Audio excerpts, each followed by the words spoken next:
Oi, gente, tudo bem? Eu me chamo Victor Celestino. Eu sou um dos integrantes da CIA de Dança da UFSC. E pra quem não sabe agora, a CIA tá com um projeto de que cada bailarino tem que pesquisar sobre uma modalidade, uma técnica em específico e trazer em formato de vídeo pro enriquecimento de bailarinos que se interessem pelo assunto ou pessoas que se interessam pelo assunto. Então, basicamente, eu tô aqui pra falar um pouquinho sobre as técnicas de composição e alguns métodos que o Mercy Cunningham utilizava pra coreografar as danças que ele fazia. Primeiramente, é importante entender um pouquinho da história dele, porque muito da história dele tem a ver com o método e com o que ele desenvolveu na companhia dele. Ele passou alguns anos da vida dele dançando balé, antes de entrar no teatro, e depois voltar pro balé, em específico na companhia de dança da Martha Graham, onde ele foi solista durante 6 anos. Só que ele não conseguia se identificar muito com a dança daquela época, então ele saiu da companhia de dança da Martha Graham e fundou a própria dele, a Mercy Cunningham Company, Dance Company. Como eu comentei, o Mercy Cunningham tinha algumas coisas únicas na hora de coreografar. Uma delas é que o Mercy Cunningham utilizava da aleatoriedade para fazer as coreografias dele. Então, ele utilizava, por exemplo, de moedas para definir o que ia vir a seguir, ou então de um programa de computador em específico chamado Lifeforms, onde ele simulava os bailarinos e aí ele testava possibilidades do que podia vir a seguir. Então, eu quis trazer um pouquinho dessa aleatoriedade que ele utilizava nas coreografias dele para a forma que ele ocupava o espaço e fazer uma dinâmica para auxiliar um pouquinho os bailarinos a enxergar formas possíveis de ocupar o espaço cênico durante essas coreografias. Primeiramente, então, o objetivo dessa dinâmica é você pensar no espaço antes de pensar numa coreografia em específico. O que vai acontecer então? Basicamente, eu criei uma planilha no Excel onde é possível a gente perceber que tem 3 colunas: números, trajeto e movimento. O que vai acontecer? Você vai jogar um dado ou botar num programa de celular um número aleatório de 1 a 14, e aí, ou 1 a 10, enfim. E aí, a partir do número que acontecer, você vai conseguir definir um trajeto. Eu aconselho vocês a focar primeiro nessa parte do seu deslocamento. Porém, se você quiser dar uma desafiada assim, você pode primeiro fazer essa parte do trajeto e depois selecionar alguns movimentos através dessa aleatoriedade para você estar inserindo na sua coreografia e tentar conectar esses movimentos com esse tipo de deslocamento. Então eu joguei os dados e os resultados foram 2, 3, 2, 4, 8, 6 e 2 de novo. Eu fiz um desenho para eu conseguir visualizar melhor o trajeto que eu tenho que fazer. Então eu vou começar ali, aí eu vou para trás, para esquerda, trás, direita, diagonal, trás, direita, diagonal, frente, direita e por fim voltar para trás. Esse DF, DT e tal é basicamente uma sigla para eu saber qual é o tipo de diagonal que eu vou seguir.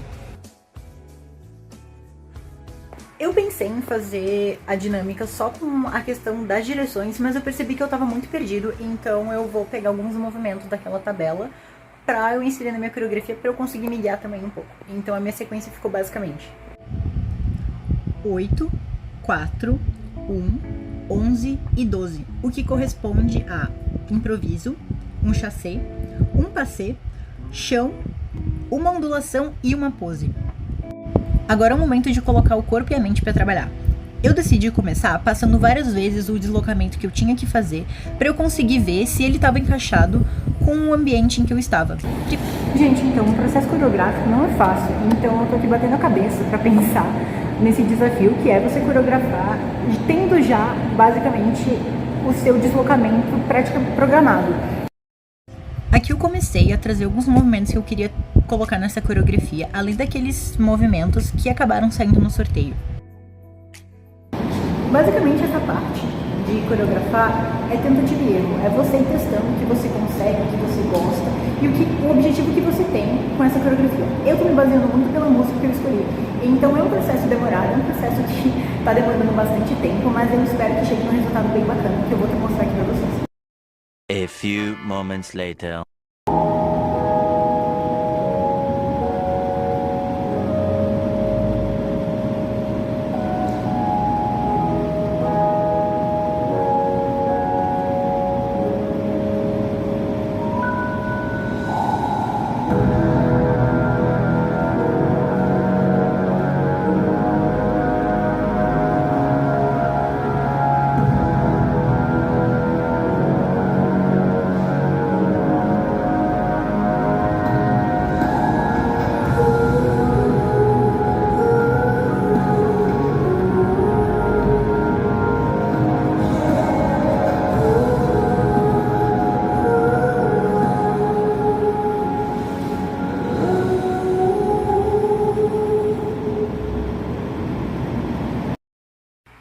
E aí, o que acharam?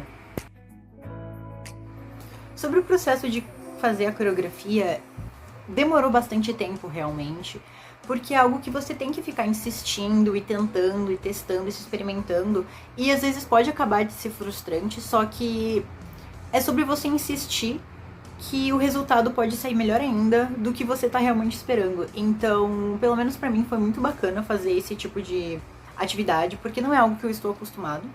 Então, eu queria muito trazer isso pra vocês, porque eu achei divertidíssimo trabalhar dessa forma e criar coreografias dessa forma e pensar diferente do que normalmente a gente acaba fazendo, né? Que a gente primeiro pensa na coreografia e depois em como ocupar o espaço. E pensar que o Mercy Cunningham fazia isso não para uma pessoa, mas para uma companhia de 15 bailarinos é simplesmente absurdo.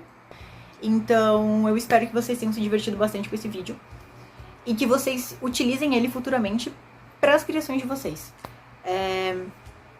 Eu vou disponibilizar na descrição o link da planilha para quem quiser acessar e modificar e acrescentar novos passos ou tirar alguns passos, ou se você tiver alguma ideia também de novas movimentações, coloca lá na planilha. E é isso, gente. Muito obrigada.